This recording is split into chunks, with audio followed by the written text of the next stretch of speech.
بسم اللہ الرحمن الرحیم۔ اعتکاف کی فضیلت، اہمیت اور اس کے شرعی احکام کے متعلق اپنے سامعین کی خدمت میں عرض کرنے لگا ہوں۔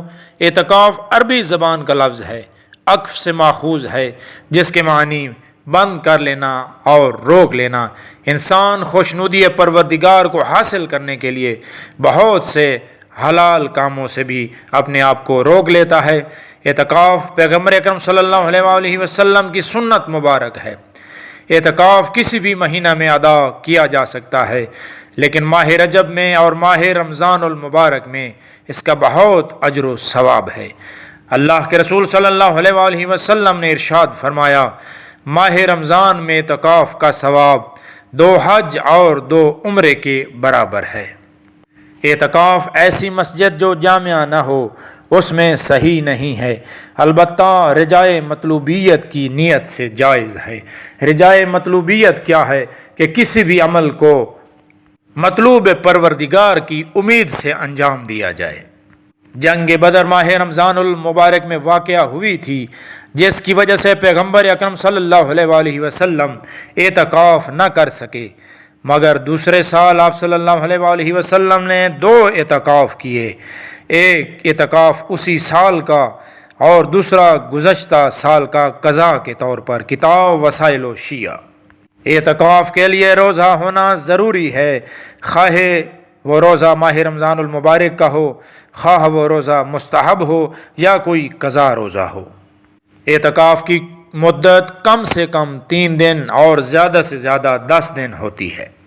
اگر اعتکاف کرنے والے کی طبیعت اتنی خراب ہو جائے کہ اس کا علاج صرف مسجد سے باہر نکلنے ہی کی صورت میں ہو سکتا ہو، تو ڈاکٹر کے پاس جانے یا ہسپتال لے جانے میں کوئی حرج نہیں، البتہ یاد رہے کہ ضرورت سے زیادہ وقت نہ لگایا جائے۔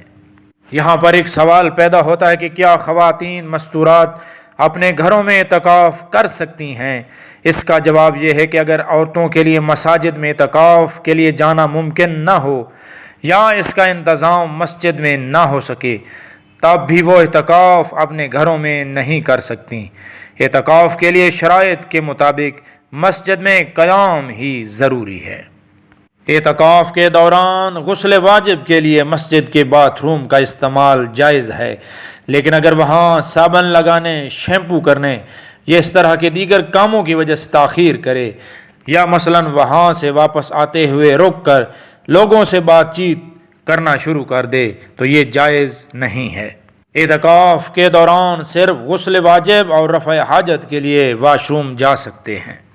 امتحانات دینے کے لیے اعتکاف کرنے والے کو اعتکاف کی تمام شرائط کا خیال رکھتے ہوئے مسجد سے باہر جانے کی اجازت ہے، البتہ ضرورت سے زیادہ باہر نہ رہے ورنہ اعتکاف باطل ہو جائے گا۔ اعتکاف کے لیے بالغ ہونے کی شرط نہیں ہے۔ نابالغ بچہ اگر ممیز ہو، یعنی اچھائی اور برائی کی تمیز رکھتا ہو، تو اس کا اعتکاف صحیح ہے۔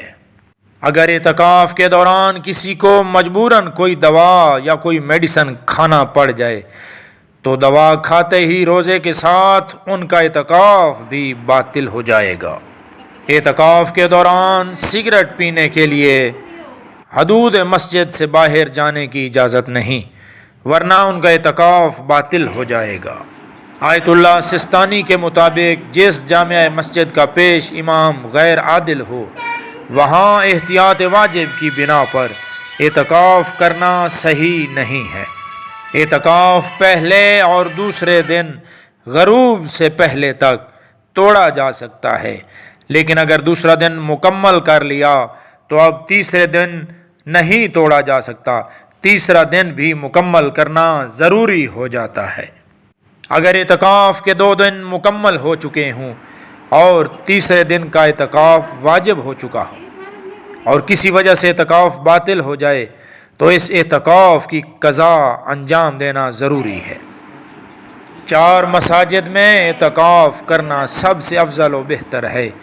نمبر 1 مسجد الحرام، نمبر 2 مسجد نبوی، نمبر 3 مسجد کوفہ، نمبر 4 مسجد بصرہ۔ مسجد میں حالت اعتکاف میں موبائل فون کا استعمال جائز اور حلال کاموں کے لیے صحیح ہے۔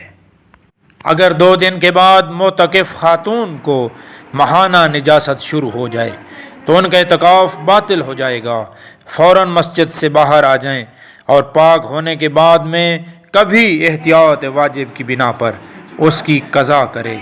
اگر 2 دن مکمل نہ ہوئے ہوں تو اعتکاف باطل ہونے کے باوجود اس کی قضا لازم نہیں ہے۔ اللہ کے رسول صلی اللہ علیہ وآلہ وسلم نے ارشاد فرمایا، مرد کا اپنے اہل و عیال کے ساتھ بیٹھنا اللہ تعالیٰ کو اس اعتکاف سے زیادہ پسند اور محبوب ہے جو مسجد نبوی میں بجا لایا جائے۔ کتاب میزان الحکمہ۔ اللہم صلی علی محمد وعلی محمد وعجل فرجہ۔